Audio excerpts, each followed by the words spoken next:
Let's get straight to it. 2015 Dodge Durango. This is the 3.6 liter engine. And today we are changing the wheel bearing on this vehicle.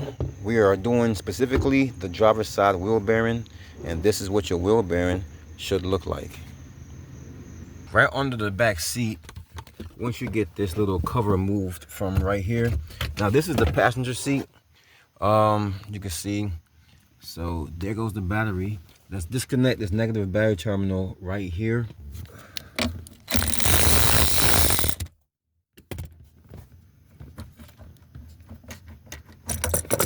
So I have my car raised in the air and I have my jack stand in place. So I'm using this beam that runs to the front to the back right there. So this part is important. If you're using the impact like I am, then this doesn't really matter. But if you're not using the impact, let's say you're using a breaker bar or a four-way, then it's not a good idea to raise your vehicle in the air yet. It's not gonna do a lot of spinning, but for the parking paw's sake, it's best to loosen these lugs while it's on the ground a little bit. And then once they're a little bit loose, then you can raise the vehicle all the way up and finish getting these lugs off then. That's just better for the parking paw's sake in the transmission. So these are 22 millimeters.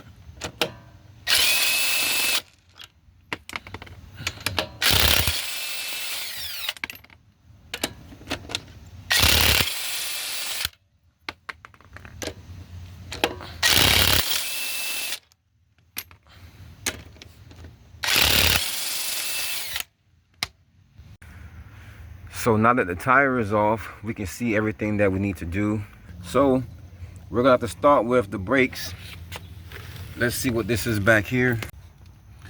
So these are 21 millimeters. Let's go ahead and get this one off and the one down there as well. So once those bolts are off, we can remove this whole caliper bracket with the caliper together as one piece. All right, so I got the whole caliper bracket and brake pads up in one piece. And I used a hook to hang it right up here, and it goes all the way down so it's safe and secure. And that's out of the way now. So even though it's loose, there's still another step. So there's an O-ring here, a little O-ring that you want to get a pick. You don't want to damage it unless you have a replacement for it. And our kit didn't come with the replacement, so we're gonna try to get this off in one piece. Now this only job of this is to keep this rotor on while you're installing this. It does the same thing as the screws that normally comes in here. It's really redundant.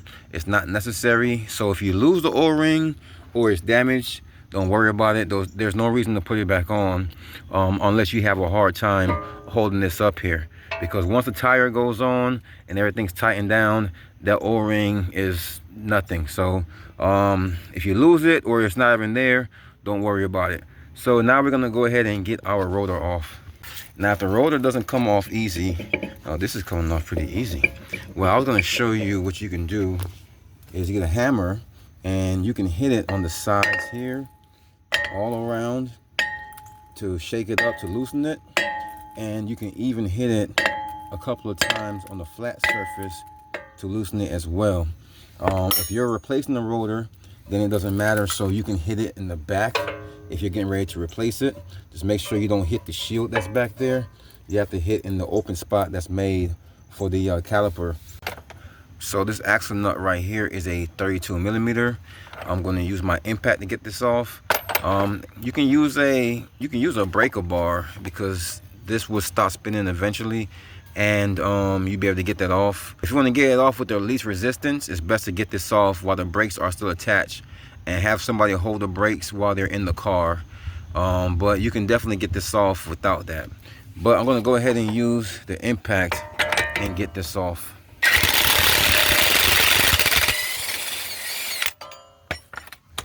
Simple as that. Okay, so in the back here, you can see this is the wheel bearing right here. So in the back of the steering knuckle, there are 3 bolts to remove that wheel bearing. There's this one, the one right here, and then there's one on this side right there. So they're not that hard to remove. You have space to get these out, unlike some other vehicles. and these look to be 14 millimeters. So let's go ahead and get those out. Okay, we got all 3 of those bolts out. I'm gonna just use a punch and hammer and just get this broken free. I'm not trying to push it all the way through. I just want to get it broken loose to where I see it's loose, and then I'll start to hammer away at this old wheel bearing. Okay, so I got it to move back some, so now the wheel bearing should be free to bust off of here. So the hard part is I'm gonna have to hammer this out. You can see where it's sealed right there. As I hammer this, it's gonna start to break free some. So what I'm gonna do is I'm gonna hammer on top, then down low, then from the sides. And I'm just gonna come from behind like this, and then at the top I'm gonna come like that, try to get it. So right now hitting it at an angle, and from over here same thing, and underneath the same thing. So I'll be able to get my best swing from right here where this cover isn't. So I'm gonna start from here just to get it going.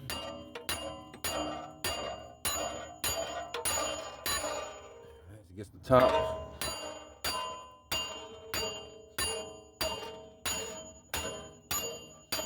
And the sides.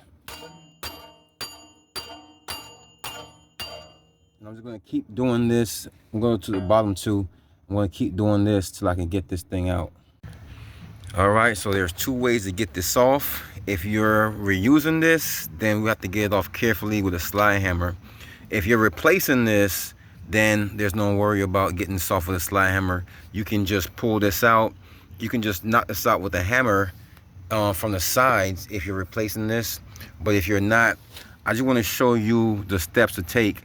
So I'm replacing this. You should also replace this. Just in case you decide you want to reuse your wheel bearing, I want to show you how to get it off without damaging it too much. Now this way you can still damage it because you can still pull this apart, but if that ends up happening, that means the wheel bearing was either bad anyways or getting ready to go bad, or it was so stuck in here that it was probably time for it to be changed anyway. So if it comes apart, then it comes apart, but if not, I mean, this is the best way to get this thing off either way you put it. So you can rent a slide hammer from the auto store, and you can also rent a puller from the auto store as well. So I'm going to use this and get this out.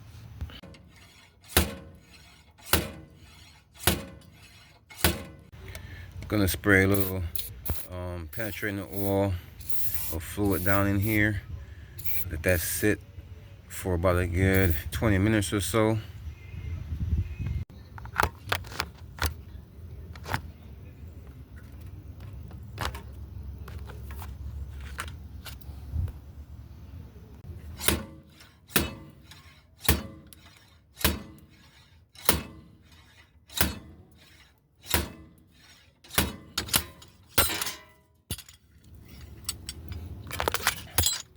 All right, so we got it out.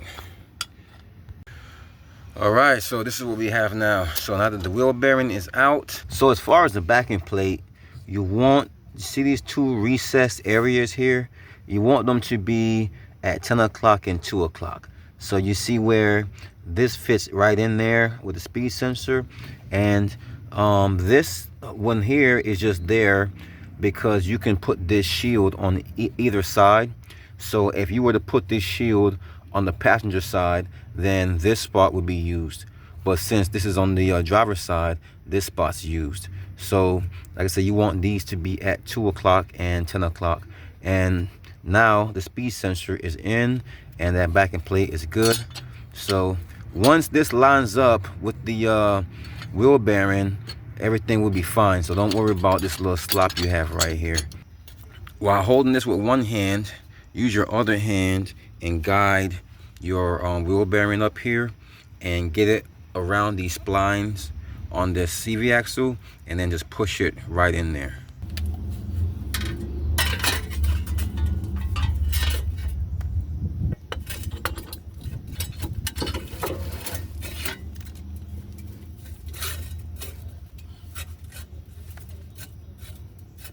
Okay, so now we can go behind here and line up this little small bracket.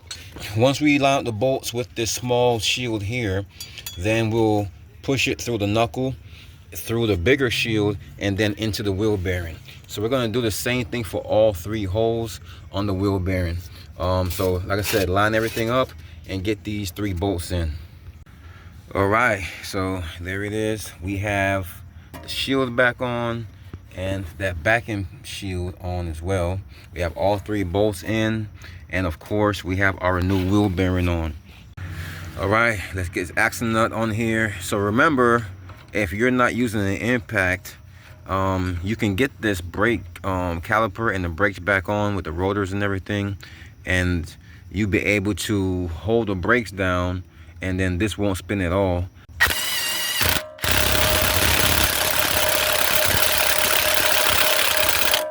All right, let's get this rotor back on. Now I'm gonna put this back on to hold it just because I have it. Like I said, if you don't have it, don't worry about it. But I'm gonna put this back on here now. All right, so that's holding this in place and keeping it from slipping back off. Now I can get this whole entire caliper bracket back on. So it's these 22 millimeters that go in the back of here. So let's get that back on. All right, so the caliper bracket and the caliper is back on. So that is pretty much it. That is it. So the wheel bearing is changed.